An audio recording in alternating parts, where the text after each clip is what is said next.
তুমি বলো মন ভাঙা মসজিদ ভাঙার সমান। তোমাকে ওই মেয়ে বলে যে শোনো হারাম, আমি যাব না, শোনো হারাম, আমি তোমার সাথে সম্পর্ক রাখতে পারবো না। আমি বক্তব্য শুনেছি জেনাকারীর বিভৎস শাস্তি হবে, যা জাহান্নামে ইউনিক শাস্তি হবে জেনা বিচারের। মেয়ে বলল যে আমি শুনেছি জাহান্নামে জেনাকারীর ইউনিক শাস্তি হবে, ওর লজ্জাস্থানের দুর্গন্ধই হবে বাকি অন্যান্য জেনাকারীদের শাস্তি। সো ওইটা একটা জাহান্নামের মতো, মানে জাহান্নামে আগুন থাকবে, রক্তপুঞ্জ থাকবে, কাঁটাযুক্ত থাকবে, অনেক কিছু থাকবে। এর মধ্যে আরেকটা শাস্তি থাকবে জাহান্নামীদের জন্য, জেনাকারীদের লজ্জাস্থানের দুর্গন্ধে জাহান্নামীরা টিকবে না। That's one another kind of punishment. So আমি তোমার সাথে সম্পর্ক রাখতে পারবো না।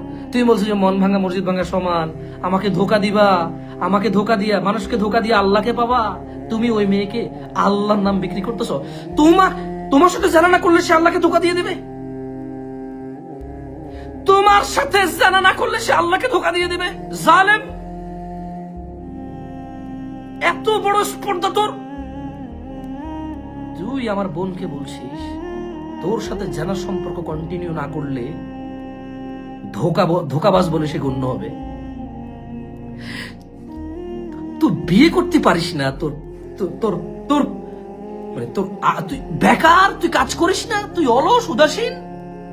তোর বাবা যে তোকে জন্ম দিয়েছে সে তোর শুধু দুনিয়া কি কামাবি, কি খাবি, কি পড়বি এটা টেনশন করে।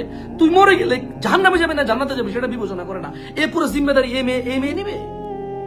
এ মেয়ে জাহান্নামে গিয়ে তোর এই জিম্মেদারি নিবে।